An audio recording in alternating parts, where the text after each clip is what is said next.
Apakah benar bahwa perayaan Natal pada tanggal 25 Desember yang dilakukan orang Kristen di seluruh dunia merupakan adopsi perayaan pagan Romawi kuno? Tentunya mereka menyatakan bahwa 25 Desember merupakan hari kelahiran Dewa Matahari atau Natalis Sol Invictus.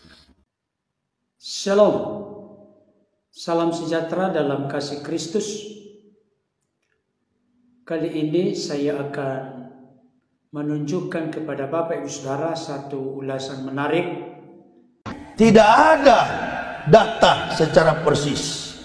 Tanggal 25 Desember itu adalah hari kelahiran anak Dewa Matahari. Benarkah Yesus itu lahir pada tanggal 25 Desember? Betul, memang.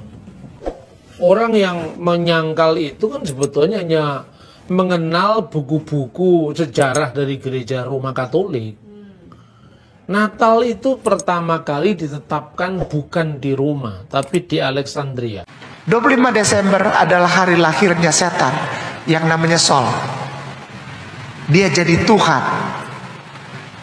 Jadi sekarang saudara kita merayakan ulang tahunnya siapa? Ulang tahunnya setan, namanya Sol. Ini bukan saya benci umat Kristen, bukan saya menghina, tidak. Bible yang bilang begitu. Apakah benar bahwa perayaan Natal pada tanggal 25 Desember yang dilakukan orang Kristen di seluruh dunia merupakan adopsi perayaan pagan Romawi kuno? Tentunya mereka menyatakan bahwa 25 Desember merupakan hari kelahiran Dewa Matahari atau Natalis Sol Invictus yang diinisiasi oleh Aurelian, seorang kaisar Romawi pada tahun 274 Masehi. Untuk menjawab tuduhan ini tentu saja kita harus bisa membuktikan bahwa perayaan Natal telah dilakukan sebelum lahirnya Dewa Matahari pada tahun 274 Masehi. Salah satu bukti yang paling kuat yakni pernyataan dari Koptik Didaskalia Apostolorum pada tahun 189 Masehi, di mana dokumen tersebut menyatakan bahwa saudara-saudaraku, peliharalah perayaan Natal pada tanggal 25 bulan 9 Ibrani atau bulan Kislev, atau pada tanggal 29 bulan keempat Mesir, bulan Kiyah, di mana apabila dikonversi hal ini akan sejajar pada tanggal 25 Desember pada kalender modern.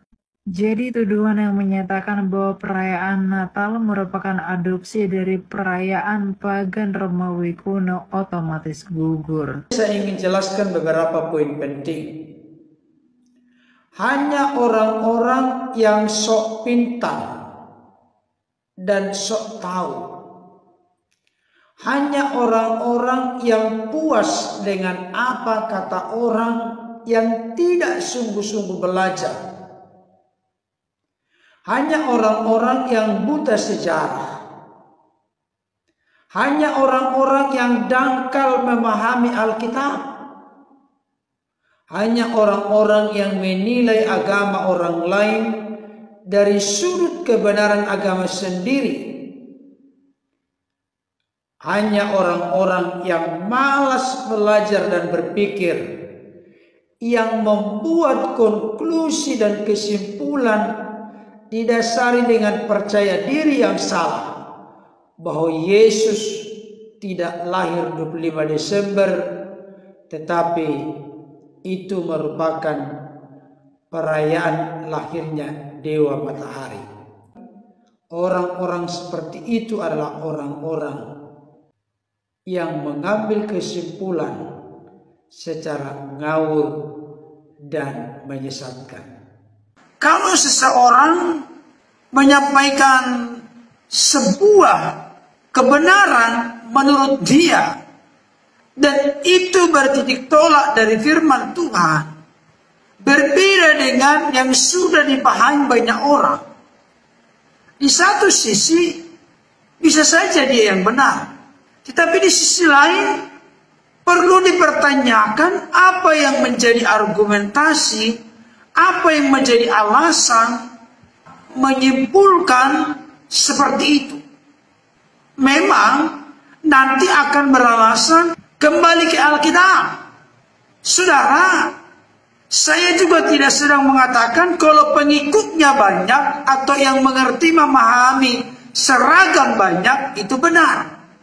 Tetapi seringkali ada banyak orang di tengah-tengah dunia ini membangun sebuah doktrin atau pengajaran yang eksklusif lain dari yang lain. Bukan sebetulnya oleh karena dia sudah begitu menggali, mengeksplorasi kebenaran firman Tuhan secara akurat.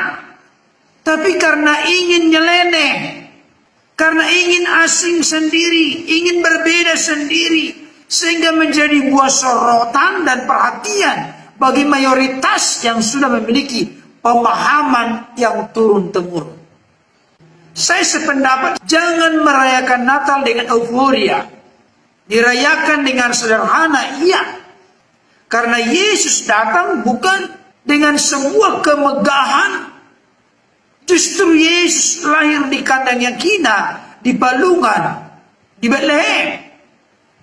Melambangkan sebuah kesederhanaan dan kerendahan yang mana Yesus menerima orang-orang yang ada dalam kesederhanaan, bahkan juga dalam kehinaan dan keberdosaan.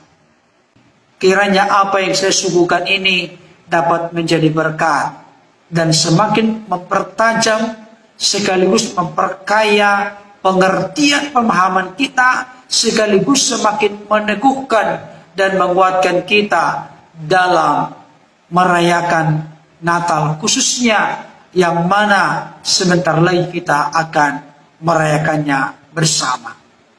Tuhan Yesus memberkati. Amin.